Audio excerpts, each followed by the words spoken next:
കർത്താവിൻ്റെ അതിപരിശുദ്ധമായ നാമം ഈ സന്ധ്യയെങ്കിൽ വാഴ്ത്തപ്പെടുമാറാകട്ടെ. എല്ലാവരെയും ഓർത്ത് ദൈവത്തെ സ്തുതിക്കുകയും എല്ലാവരോടുമുള്ള സന്ധ്യാവന്ദനത്തെ അറിയിക്കുകയും ചെയ്യുന്നു. നമുക്ക് ഒരു വാക്ക് പ്രാർത്ഥിക്കാം. കർത്താവായ ദൈവമേ, ഞങ്ങളുടെ സ്വർഗീയ പിതാവേ, അനുഗ്രഹീതമായ ഈ നല്ല രാത്രിക്കായി ഞങ്ങൾ നന്ദിയോടെ അങ്ങയെ സ്തുതിക്കുന്നു.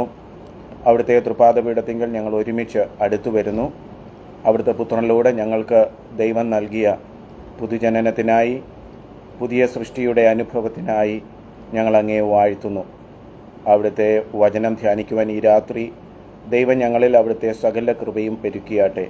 അവിടുത്തെ വചനം സൗമ്യതയോടെ കൈക്കൊള്ളുവാൻ ദൈവകൃപ ഞങ്ങളിൽ പകർന്നാട്ടെ. കർത്താവേ, അവിടുത്തെ പുത്രൻ്റെ നാമത്തിൽ ഞങ്ങൾ അവിടുത്തോട് കഴിക്കുന്ന ഈ പ്രാർത്ഥന ദയതോന്നി അവിടുന്ന് കേൾക്കണമേ, ഞങ്ങളുടെ സ്വർഗീയ പിതാവേ. ആമേൻ. ഈ അനുഗ്രഹീതമായ നിമിഷങ്ങൾക്കായി ഞാൻ കർത്താവിനെ പിന്നെയും നന്ദിയോടെ വാഴ്ത്തുന്നു. നമുക്ക് ലഭിച്ചിരിക്കുന്ന പ്രത്യേകമായ വിഷയം പുതിയ സൃഷ്ടി എന്നുള്ളതാണ്. പുതിയ സൃഷ്ടി. അപ്പോസ്തലനായ പൗലോസിൻ്റെ ലേഖനങ്ങളിലാണ് പുതിയ സൃഷ്ടി എന്ന പ്രയോഗം നാം കാണുന്നത്. അതിനാധാരമായി നാം കാണുന്ന പ്രധാന വാക്യം, ഒരുത്തൻ ക്രിസ്തുവിലായാൽ അവൻ പുതിയ സൃഷ്ടിയാകുന്നു, പഴയത് കഴിഞ്ഞുപോയി, ഇതാ അത് പുതുതായി തീർന്നിരിക്കുന്നു എന്ന വാക്യമാണ്. 2 കൊരിന്ത്യ ലേഖനം 5-ാം അധ്യായം 17-ാം വാക്യമാണ് ഞാൻ ഇപ്പോൾ ഉദ്ധരിച്ചത്. ഗലാത്യ ലേഖനം 6-ാം അധ്യായത്തിലും പൗലോസ് ഇതേ പദപ്രയോഗം ഉപയോഗിക്കുന്നുണ്ട്. പരിച്ഛേദനയല്ല, അഗ്രചർമ്മവുമല്ല, പുതിയ സൃഷ്ടി അത്രേ കാര്യം എന്ന് നാം ആ വാക്യത്തിലും വായിക്കുന്നുണ്ട്. ഗലാത്യ ലേഖനം 6:15.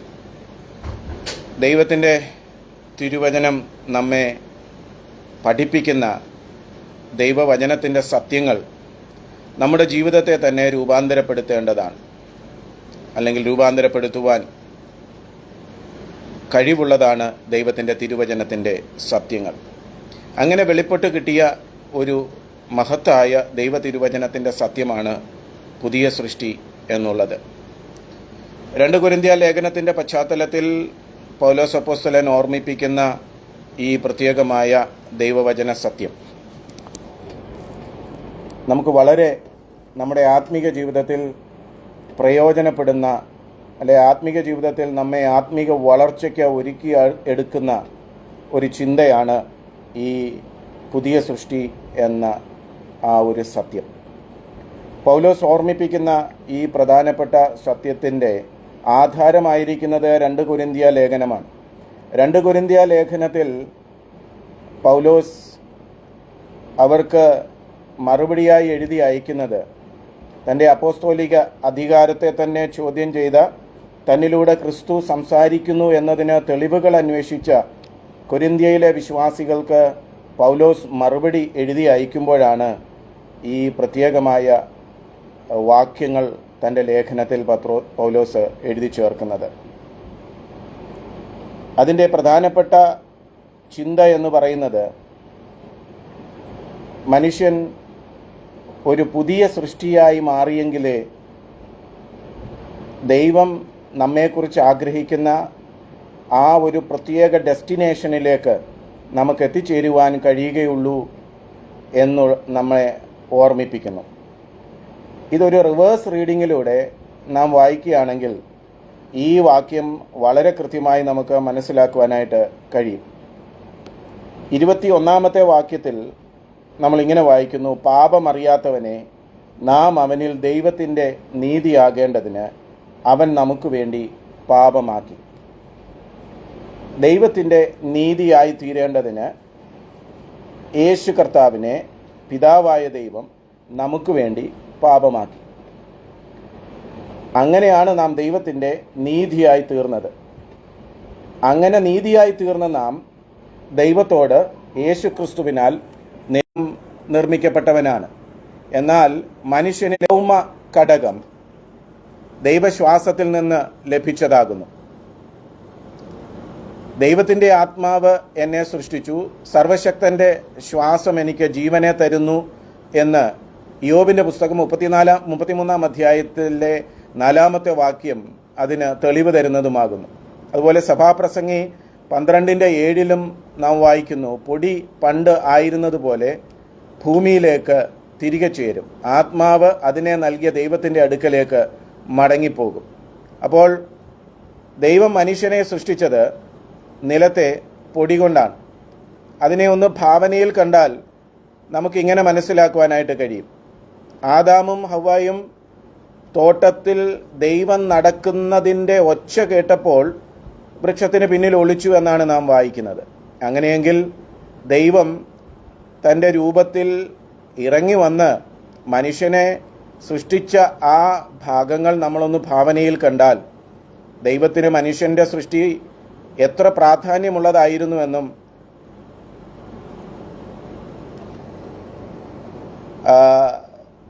ദൈവത്തിന് മനുഷ്യൻ്റെ സൃഷ്ടിയോട് ഉള്ള ബന്ധത്തിൽ മനുഷ്യനോടുള്ള അടുപ്പം എത്ര വലുതായിരുന്നുവെന്നും നമുക്ക് മനസ്സിലാക്കുവാനായിട്ട് കഴിയും. ഹല്ലേലൂയ. നിലത്തെ പൊടി കൊണ്ട് മനുഷ്യനെ ഉണ്ടാക്കി. ദൈവം നിലത്തെ പൊടി കൊണ്ട് മനുഷ്യനെ തൻ്റെ കരങ്ങൾ കൊണ്ടുണ്ടാക്കി. ഉണ്ടാക്കിയ ആ ഒരു രൂപത്തോട് ചേർന്നിരുന്ന് അതിലേക്ക് ബ്രീത്ത് ചെയ്തു എന്നാണ് നമ്മൾ ഇംഗ്ലീഷ് പരിഭാഷകളിൽ വായിക്കുന്നത്. മനുഷ്യനിലേക്ക് ദൈവത്തിൻ്റെ സ്വരൂപം, അതായത് ദൈവത്തിൻ്റെ സ്വരൂപത്തിലും സാദൃശ്യത്തിലും സൃഷ്ടിക്കപ്പെട്ടു എന്ന് പറയുമ്പോൾ ദൈവത്തിന് ശരീരമില്ല എന്നുള്ളത് നാം അറിയുന്നുവല്ലോ. ദൈവം ആത്മാവാകുന്നു. ദൈവത്തിൻ്റെ ആത്മപ്രകൃതിയാണ് ജീവനായി നമ്മുടെ സ്വത്വമായി മാറിയത്. ദൈവത്തിൻ്റെ ആത്മപ്രകൃതി എന്ന് പറയുന്നത് ദൈവത്തിൻ്റെ ആത്മാവിൻ്റെ ഗുണങ്ങളാണ്. വിവേകം, മനസാക്ഷി, ഇച്ഛാശക്തി തുടങ്ങിയവ ദൈവത്തിൻ്റെ പ്രത്യേകമായ ഗുണങ്ങളാണ്. അതാണ് നമ്മുടെ വ്യക്തിത്വം അല്ലെങ്കിൽ സ്വത്വം എന്ന് പറയുന്നത്. നമ്മിലേക്ക് ജീവൻ വരുവാൻ, ഒരു ജീവിക്കുന്ന വ്യക്തിയായി തീരുവാൻ ഇടയായി തീർന്നത് അപ്രകാരമുള്ള സൃഷ്ടിയാണ്. ദൈവത്തിന് മഹത്വം. അപ്പോൾ അങ്ങനെ മനുഷ്യനെ സൃഷ്ടിച്ച ദൈവം മനുഷ്യന് ദൈവവുമായിട്ടുള്ള കൂട്ടായ്മ ബന്ധത്തിൻ്റെ ആഴങ്ങളിലേക്ക് ദൈവം കൊണ്ടുപോയി. ദൈവത്തോടുള്ള കൂട്ടായ്മ ബന്ധത്തിൻ്റെ ആഴങ്ങളിൽ ജീവിക്കുന്ന മനുഷ്യൻ പക്ഷേ പിശാചിനാൽ ആകർഷിക്കപ്പെട്ട് പാപത്തിന് വശംവദനായി. പിശാചിനാൽ വഞ്ചിക്കപ്പെട്ട ഹവ്വ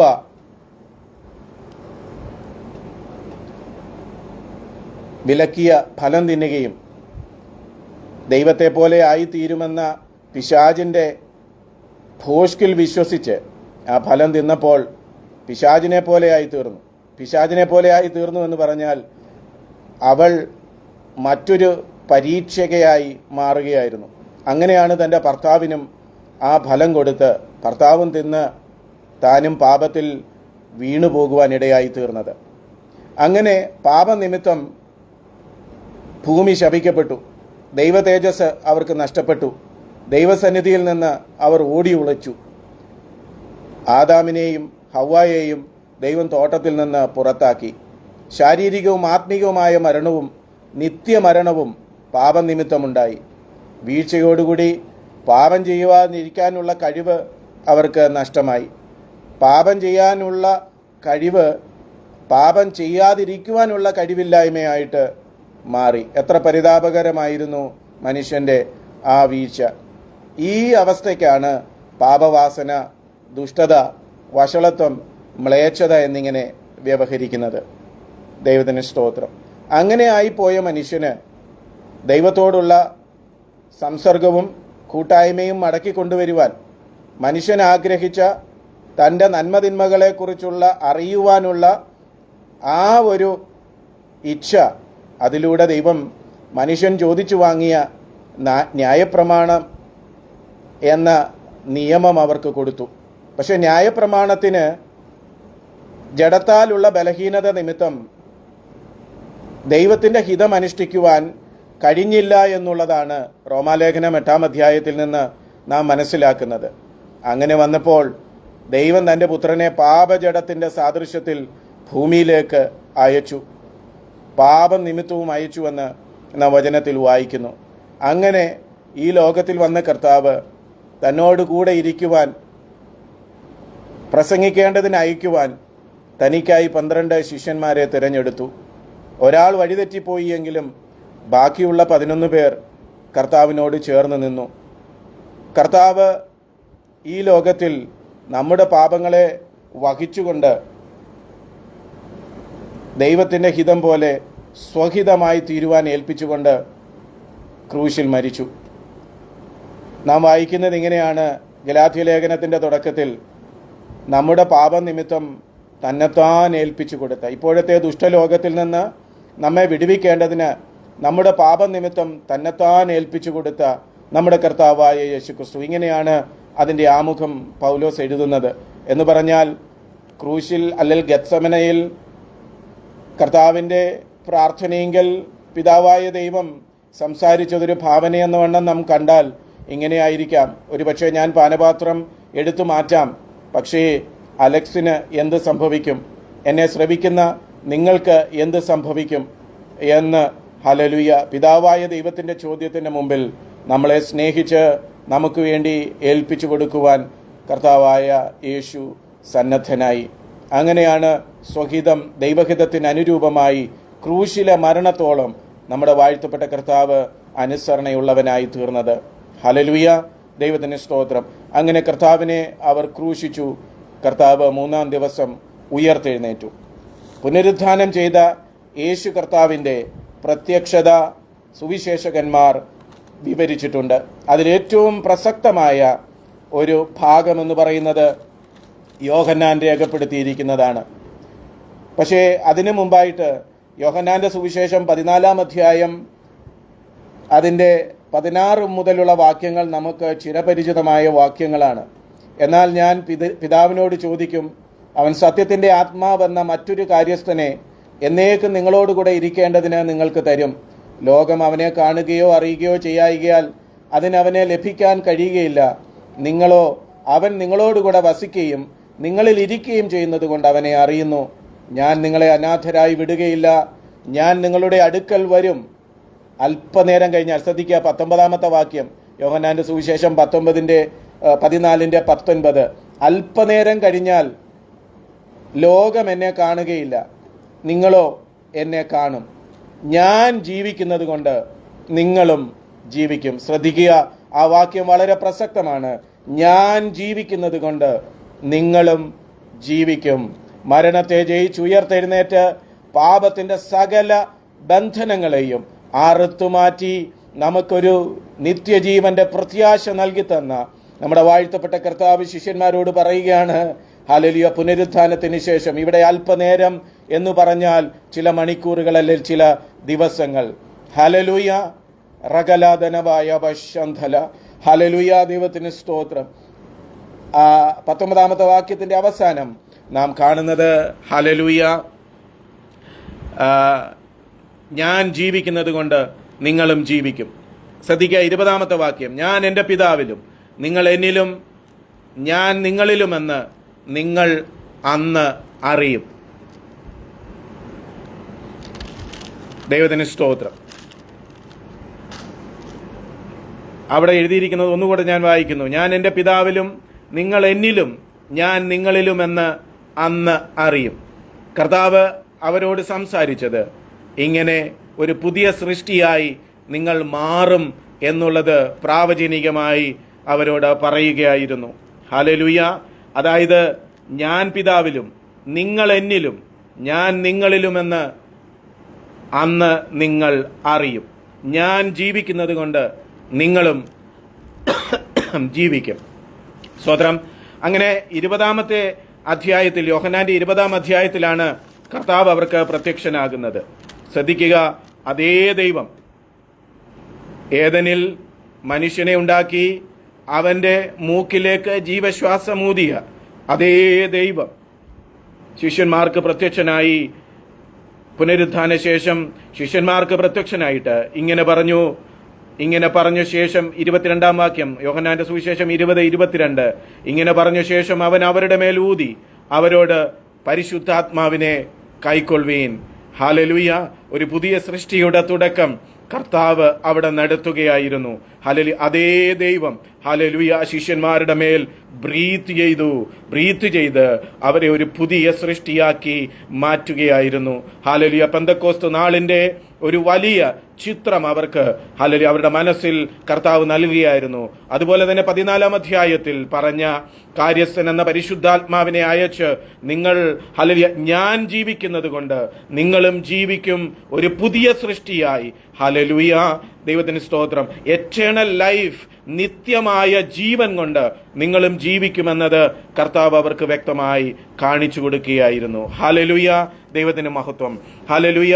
ദൈവവചനത്തിൽ ഹല്ലേലൂയ ദൈവത്തിന്റെ അപ്പോസ്തലന്മാർ നമുക്ക് വെളിപ്പെടുത്തി തന്നിരിക്കുന്ന ഹല്ലേലൂയ പ്രത്യേകമായ ഈ അർത്ഥതലങ്ങൾ എത്ര ഹല്ലേലൂയ അനുഗ്രഹമാണ്. ഹല്ലേലൂയ.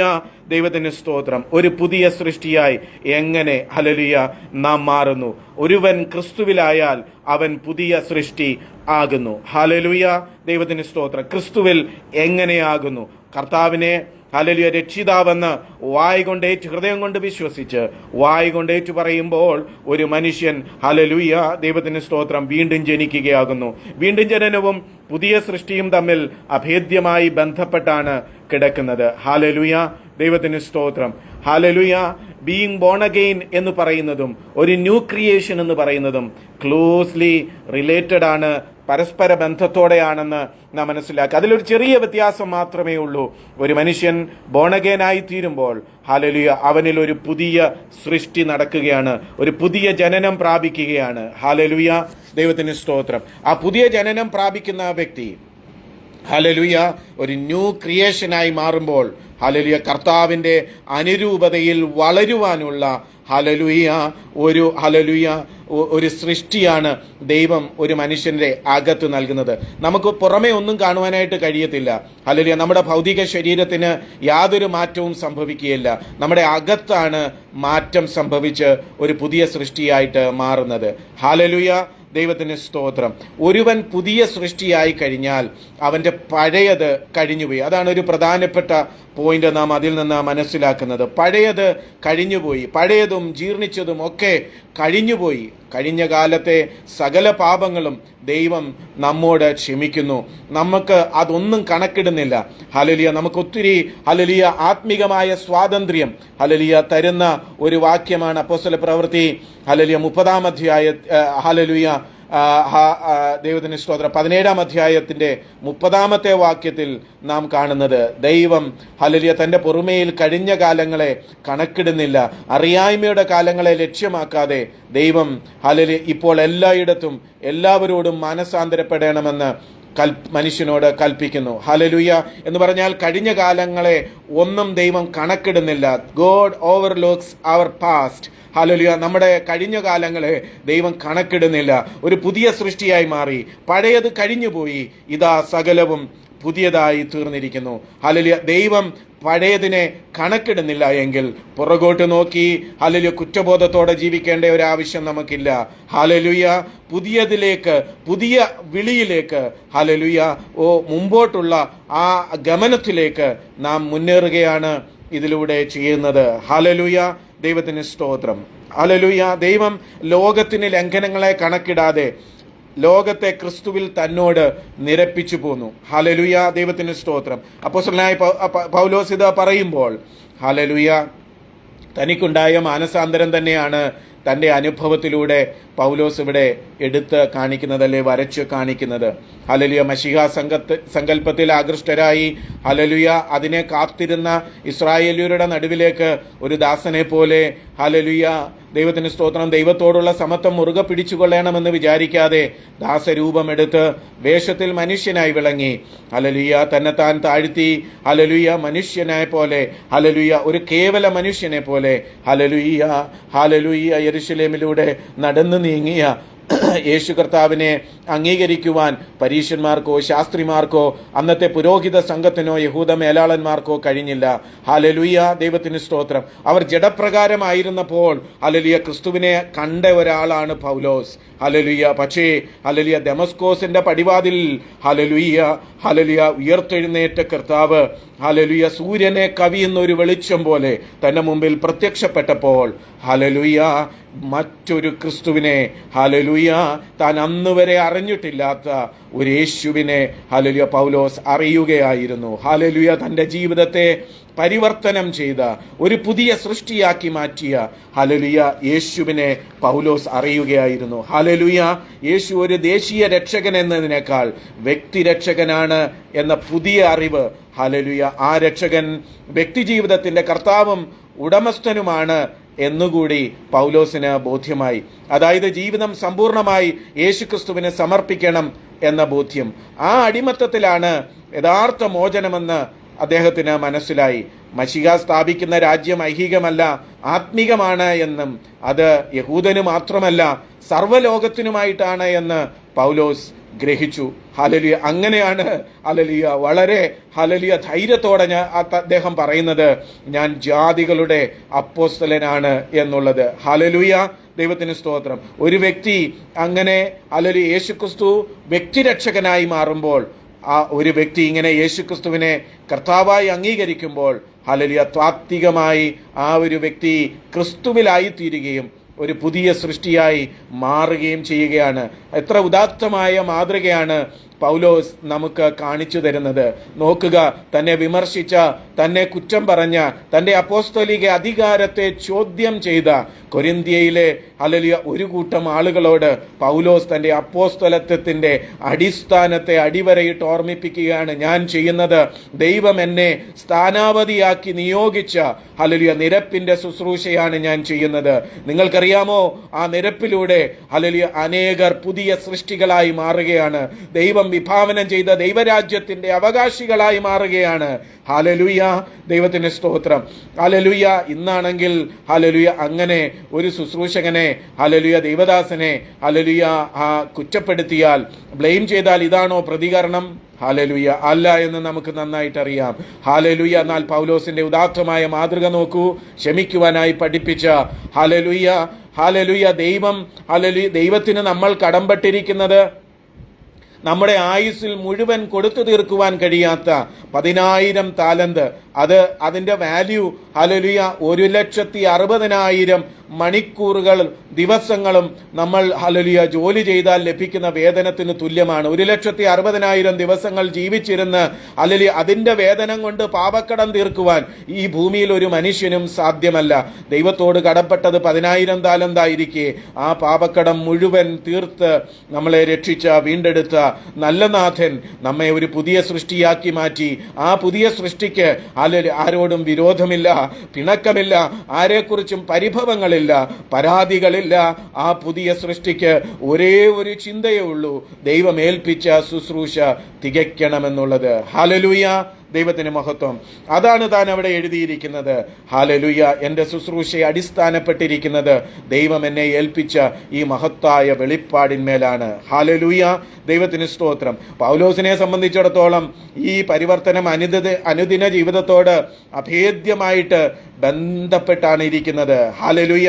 പൗലോസിന്റെ പല ഹല്ലേലൂയ പ്രസ്താവനകളും നമുക്കത് മനസ്സിലാക്കുവാൻ കഴിയുന്ന പ്രസ്താവനകളാണ്. ഗലാത്യ ലേഖനം 2:20 ഹല്ലേലൂയ താൻ പറയുന്നു, ക്രിസ്തുവിന് വേണ്ടി ജീവിക്കുക, ക്രിസ്തുവിനോട് ബന്ധപ്പെട്ട് ജീവിക്കുക എന്നൊന്നും പറഞ്ഞാൽ ഈ നവജീവിതത്തിന്റെ ശരിയായ സ്വഭാവമാകുന്നില്ല. അതൊക്കെ അതിന്റെ പാർശ്വഫലങ്ങൾ മാത്രമാണ്. ക്രിസ്തു എന്നിൽ ജീവിക്കുന്നതാണ് എന്റെ ജീവിതം എന്നാണ് പൗലോസ് പറയുന്നത്. ഹല്ലേലൂയ. ഇനി ജീവിക്കുന്നത് ഞാനല്ല, ക്രിസ്തു അത്രേ എന്നിൽ ജീവിക്കുന്നത്.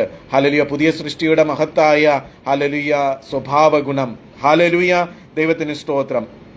അങ്ങനെ ഹല്ലേലൂയ ഒരു പുതിയ ജീവിത സമവാക്യം തന്നെ ഹല്ലേലൂയ താനായി തീർന്ന പുതിയ സൃഷ്ടിയോടുള്ള ബന്ധത്തിൽ ഒരു പുതിയ സൃഷ്ടി എങ്ങനെയാണ് ഹല്ലേലൂയ ദൈവം മുമ്പാകെ ജീവിക്കേണ്ടത് എന്ന ഹല്ലേലൂയ ഒരു വലിയ വെളിപ്പാടും ഹല്ലേലൂയ ഫിലിപ്പിയർക്ക് എഴുതിയ ലേഖനത്തിൽ ഹല്ലേലൂയ പൗലോസ് ഓർമ്മിപ്പിക്കുന്നു. എനിക്ക് ജീവിക്കുന്നത് ക്രിസ്തുവും മരിക്കുന്നത് ലാഭവുമാകുന്നു. മതങ്ങളുടെയും തത്വശാസ്ത്രങ്ങളുടെയും ചരിത്രത്തിൽ മറ്റാർക്കും നൽകാൻ കഴിഞ്ഞിട്ടില്ലാത്ത ഒരു ജീവിത നിർവചനമാണിത്. ഹല്ലേലൂയ, ദൈവത്തിന് സ്തോത്രം. ജീവിതത്തെപ്പറ്റി ഇരുന്ന് ചിന്തിച്ചിട്ടുള്ള മഹാന്മാരൊക്കെ അതിൻ്റെ ഏതെങ്കിലും ഒരു വശത്തെ പറ്റി മാത്രമേ പറഞ്ഞിട്ടുള്ളൂ. ഏറെ പോയാൽ അതിൻ്റെ സാംസ്കാരിക മഹത്വം, അല്ലെങ്കിൽ അതിൻ്റെ ദുരിതാവസ്ഥകൾ, ഹല്ലേലൂയ, അതിൻ്റെ സനാതനവും മൗലികമായ ഭാവങ്ങളെ ദൈനംദിന ജീവിതവുമായി നെയ്തു ചേർത്തുള്ള ഒരു അർത്ഥകൽപ്പന പൗലോസിന് മാത്രമേ നൽകുവാനായിട്ട് കഴിയുകയുള്ളൂ.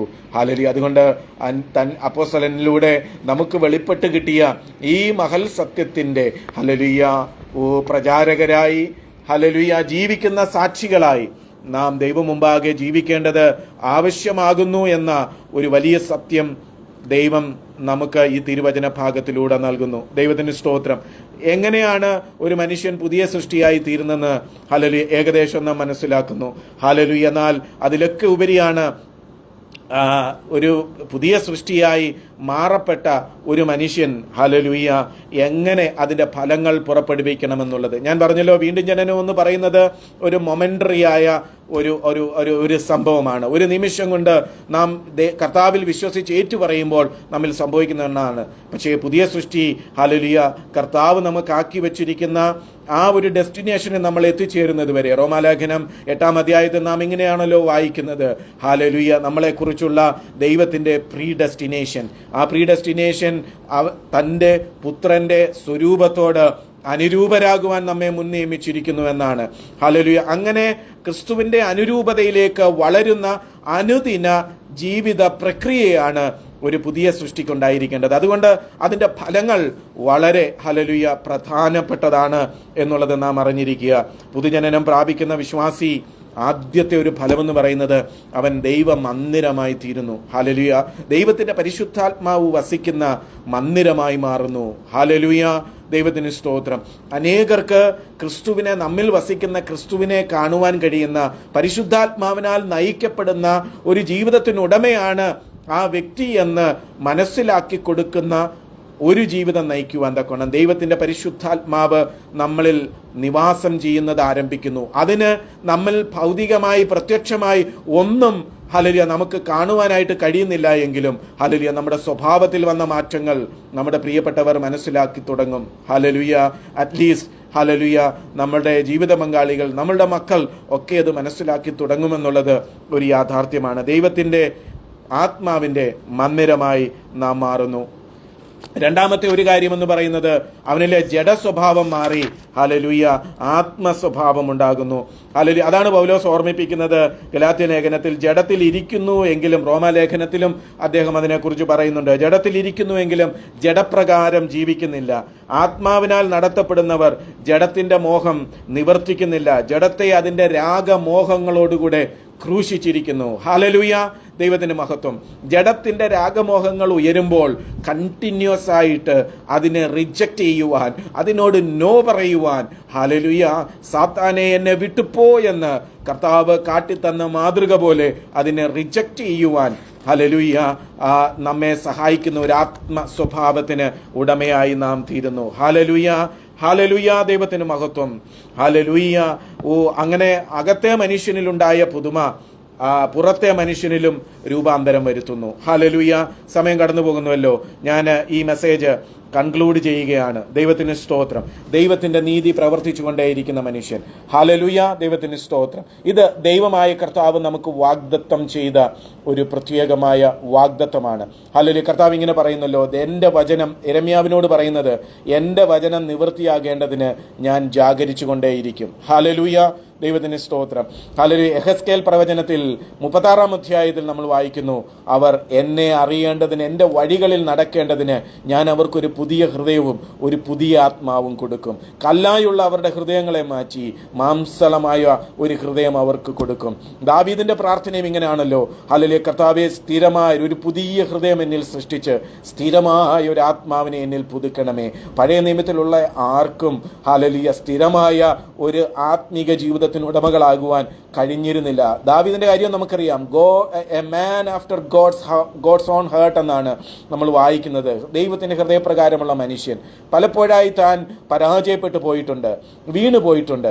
അവിടെ നിന്നൊക്കെ എഴുന്നേറ്റ് ദൈവത്തോട് ക്ഷമയാചിച്ച് ഹല്ലേലൂയ, ലംഘനം ക്ഷമിച്ചും പാപം മറച്ചും കിട്ടിയവൻ ഭാഗ്യവാൻ എന്ന സങ്കീർത്തനം താൻ എഴുതിയത് തന്നെ ദൈവത്തോടുള്ള ആ ബന്ധത്തിലാണ്. ഒരു പുതിയ സൃഷ്ടിയായി മാറുവാൻ, ഒരു പുതുക്കം പ്രാപിക്കുവാൻ എപ്പോഴും ആഗ്രഹിച്ചിരുന്നു. പക്ഷെ നമുക്കറിയാം, തൻ്റെ അവസാന ദിവസങ്ങൾ, അവസാന നിമിഷങ്ങൾ തനിക്ക് വാസ്തവമായി ക്ഷമിക്കുവാൻ കഴിയാതെ ഹല്ലേലൂയ, ദൈവത്തിന് സ്തോത്രം, മകനായ ശലോമോനോട് ഹല്ലേലൂയ, ദൈവത്തിന് സ്തോത്രം, മകനായ ശലോമോനോട് ഹല്ലേലൂയ, തനിക്ക് വേണ്ടി പലരോടും ഹല്ലേലൂയ കണക്ക് ചോദിക്കണമെന്നും പ്രതികാരം ചെയ്യണമെന്നൊക്കെ പറയുന്ന ഒരു ദാവീദിനെയാണ് നമ്മൾ കാണുന്നത്. ഹല്ലേലൂയ. എന്നാൽ ഹല്ലേലൂയ, സ്ഥിരമായ ആത്മനിവാസമുള്ള ഹല്ലേലൂയ ആദ്യത്തെ മാതൃക, ഒരു പുതിയ മാതൃക ഹല്ലേലൂയ, പുതിയ നിയമത്തിൽ നാം ആദ്യം കാണുന്ന വ്യക്തി നമ്മുടെ കർത്താവായ യേശു ക്രിസ്തു തന്നെയാണ്. ഹല്ലേലൂയ, ദൈവത്തിന് സ്തോത്രം. ഹല്ലേലൂയ, തന്നിലെ ആത്മനിവാസത്തിന്റെ ഹല്ലേലൂയ, തന്നിലെ പുതിയ ആ ഒരു നിയമത്തിന്റെ ഹല്ലേലൂയ പ്രത്യേകത എന്ന് പറയുന്നത്, ഹല്ലേലൂയ, തന്നിലൂടെ വെളിപ്പെട്ട പുതിയ നിയമത്തിന്റെ പ്രത്യേകത എന്ന് പറയുന്നത് ഹല്ലേലൂയ, ക്രൂശിലും ഹല്ലേലൂയ ക്ഷമിക്കുവാൻ കഴിയുന്ന ഹല്ലേലൂയ ആത്മനിറവിന്റെ അനുഭവം. ഹല്ലേലൂയ, ക്രൂശിച്ചവരെയും പിതാവേ ഇവർ ചെയ്യുന്നത് ഇന്നതെന്നറിയായകൊണ്ട് ഇവരോട് ക്ഷമിക്കണമേ എന്ന് പറഞ്ഞ് ഹല്ലേലൂയ അവർക്ക് വേണ്ടി പ്രാർത്ഥിക്കുന്ന കർത്താവ്. രണ്ടാമത്തെ ഒരു ഉദാഹരണം അപ്പോസ്തലന്മാരിൽ നിന്ന് തന്നെയാണ് നാം കാണുന്നത്. നമുക്കറിയാം, ഹല്ലേലൂയ, ആദ്യത്തെ രക്തസാക്ഷി സ്തേഫാനോസ്. ഹല്ലേലൂയ, സ്തേഫാനോസ് ഹല്ലേലൂയ, പരിശുദ്ധാത്മാ പൂർണ്ണനായി അവരെ ഉറ്റുനോക്കി എന്ന് നമ്മൾ അവിടെ വായിക്കുന്നുണ്ട്. പരിശുദ്ധാത്മാവിന്റെ പൂർണ്ണ നിറവിൽ പുതിയ സൃഷ്ടിയുടെ അനുഭവത്തിൽ ജീവിച്ച സ്തേഫാനോസ് പറയുന്നു, കർത്താവേ, ആ പാപം അവർക്ക് നിർത്തരുതേ. ക്ഷമിക്കുവാനായി ഹല്ലേലൂയ ദൈവസന്നിധിയിൽ പ്രാർത്ഥിക്കുന്ന പുതിയ സൃഷ്ടിയുടെ ശ്രേഷ്ഠകരമായ അനുഭവം ഹല്ലേലൂയ സ്തേഫാനോസ് നമുക്ക് കാട്ടിത്തരുന്നു. പ്രിയമുള്ളവരെ, പുതിയ സൃഷ്ടിയുടെ അനുഭവത്തിൽ ജീവിക്കുവാൻ ഹല്ലേലൂയ തന്നെ കുറ്റം പറഞ്ഞ, തന്റെ അപ്പോസ്തോലിക അധികാരത്തെ ചോദ്യം ചെയ്ത ഹല്ലേലൂയ കൊരിന്ത്യയിലെ വിശ്വാസികളോട് ഹല്ലേലൂയ ദൈവത്തിന്റെ സ്നേഹത്തിൽ ക്ഷമിക്കുകയും പുതിയ സൃഷ്ടിയുടെ അനുഭവത്തിൽ ജീവിച്ചുകൊണ്ട് ദൈവത്തിന് പ്രയോജനപ്പെടുവാൻ ഹല്ലേലൂയ ആഹ്വാനം ചെയ്യുകയും ചെയ്യുന്ന പൗലോസിന്റെ ഉദാത്തമായ മാതൃക. ഹല്ലേലൂയ, ദൈവത്തിന് സ്തോത്രം. ആ മാതൃകയ്ക്ക് ഹല്ലേലൂയ നമുക്കും അനുകാരികളായി തീരാം. അങ്ങനെ പറഞ്ഞ ഒരു അപ്പോസ്തലൻ മറ്റൊരാളില്ലല്ലോ. ഹല്ലേലൂയ, ഞാൻ ക്രിസ്തുവിന്റെ അനുകാരിയായിരിക്കുന്നത് പോലെ നിങ്ങളും എൻ്റെ അനുകാരികളാകുവിൻ. ഹല്ലേലൂയ, ഹല്ലേലൂയ, മഹത്തായ ഹല്ലേലൂയ മാതൃക കാട്ടിത്തന്ന നമ്മുടെ ആത്മമണവാളനെയും ഹല്ലേലൂയ തന്നിൽ നിന്ന് കേട്ടും തന്നിൽ നിന്ന് അറിഞ്ഞും ഹല്ലേലൂയ തൻ്റെ ഹല്ലേലൂയ അതേ സന്ദേശങ്ങളെ, ആത്മീക അർത്ഥമുള്ള ഹല്ലേലൂയ ദൈവ തിരുവചനങ്ങളെ ഹല്ലേലൂയ നമുക്ക് വെളിപ്പെടുത്തി തരികയും മാതൃകയുള്ള ജീവിതം നയിക്കുകയും ചെയ്ത അപ്പോസ്തലന്മാരുടെ അനുകരണീയമായ മാതൃകയും നമുക്ക് പിൻപറ്റാൻ ഹല്ലേലൂയ നമുക്ക് ഹല്ലേലൂയ അശ്രാന്ത പരിശ്രമം ചെയ്യാം. ഹല്ലേലൂയ, കർത്താവ് മടങ്ങിയെത്തുമ്പോൾ ഭൂമിയിൽ വിശ്വാസം കണ്ടെത്തുമോ? ഇങ്ങനെയുള്ള ദൈവവചനത്തിന്റെ സത്യങ്ങൾ നമ്മളെ വിശ്വാസത്തിൽ ഉറപ്പിച്ചു നിർത്തുവാൻ ഇടയായി തീരട്ടെ. മടുത്തുപോകാതെ അതിനായി നമുക്ക് പ്രാർത്ഥിക്കാം. ഹല്ലേലൂയ, ദൈവത്തിന് സ്തോത്രം. ദൈവതൃക്കരങ്ങളിൽ നമ്മളെല്ലാവരെയും സമർപ്പിച്ചുകൊണ്ട് ഒരിക്കൽ കൂടെ നമുക്ക് പ്രാർത്ഥിക്കാം. വിശേഷാൽ ഹല്ലേലൂയ നമുക്ക് പ്രത്യേകമായി പ്രാർത്ഥിക്കേണ്ട 2 പ്രാർത്ഥനാ വിഷയങ്ങൾ കർത്താവിന്റെ ദാസൻ ഹല്ലേലൂയ അറിയിച്ചു തന്നിട്ടുണ്ട്. ഒന്ന്, 22 വയസ്സുള്ള നിദാമോൾ കെ റേച്ചൽ എന്ന ആ പ്രിയ പെൺപൈതൽ BSc നഴ്സിംഗ് വിദ്യാർത്ഥിയായിരുന്നു. എന്നാൽ ഹല്ലേലൂയ തൻ്റെ ബ്രെയിനിൽ ഹല്ലേലൂയ കോപ്പർ അക്യുമുലേറ്റ് ചെയ്ത ഒരു പ്രത്യേകമായ അസുഖം കൊണ്ട് ഹല്ലേലൂയ ഇപ്പോൾ ഹല്ലേലൂയ ഹോസ്പിറ്റലിൽ അഡ്മിറ്റ് ആയിരിക്കുന്നു. ഹല്ലേലൂയ 2 ദിവസമായി ഒന്നും കഴിക്കുവാനോ വെള്ളം ഇറക്കുവാൻ പോലും കഴിയാത്ത ഒരു സാഹചര്യത്തിലായിരിക്കുന്നു. ആ പ്രിയ പൈതലിന് വേണ്ടി നമുക്ക് പ്രത്യേകം പ്രാർത്ഥിക്കാം. ഹല്ലേലൂയ, ദൈവത്തിന് സ്തോത്രം. അതുപോലെ UP ഗാസിയാബാദിൽ പാസ്റ്റർ വിനോദ് കുഞ്ഞുമോനെയും ഒരു പ്രാർത്ഥനാ മീറ്റിംഗിൽ നിന്ന് പിടിച്ചുകൊണ്ടുപോയി അതിന്റെ വീട്ടുടമസ്ഥനായ വിശ്വാസിയെയും ഹല്ലേലൂയ പിടിച്ചുകൊണ്ടുപോയി ഇപ്പോൾ ജയിലിലാക്കിയിരിക്കുന്നു. അവരുടെ മോചനത്തിന് വേണ്ടിയും നമുക്ക് പ്രാർത്ഥിക്കാം. ഹല്ലേലൂയ, പ്രാർത്ഥനയ്ക്ക് മുമ്പ് ഒരിക്കൽ കൂടെ ഹല്ലേലൂയ ഇങ്ങനെ പ്രാർത്ഥനാധ്വനിയുടെ ഫേസ്ബുക്ക് പേജിൽ ദൈവവചനം ശുശ്രൂഷിപ്പാൻ അവസരം നൽകിയ പ്രാർത്ഥനാധ്വനിയുടെ പ്രവർത്തകരോട്, വിശേഷാൽ ബെൻസൺ പാസ്റ്ററോടുള്ള നന്ദിയെ പ്രകാശിപ്പിക്കുന്നു. ദൈവമായ കർത്താവ് നമ്മെ ഏവരെയും അനുഗ്രഹിക്കുമാറാകട്ടെ. നമുക്ക് ഒരുമിച്ച് പ്രാർത്ഥിക്കാം. ഞങ്ങളുടെ കർത്താവെ, ഞങ്ങളെ സ്നേഹിക്കുന്ന ഞങ്ങളുടെ സ്വർഗീയ പിതാവേ, അനുഗ്രഹീതമായി നല്ല രാത്രിക്കായി പിന്നെയും ഞങ്ങൾ അങ്ങേക്ക് നന്ദി പറയുന്നു.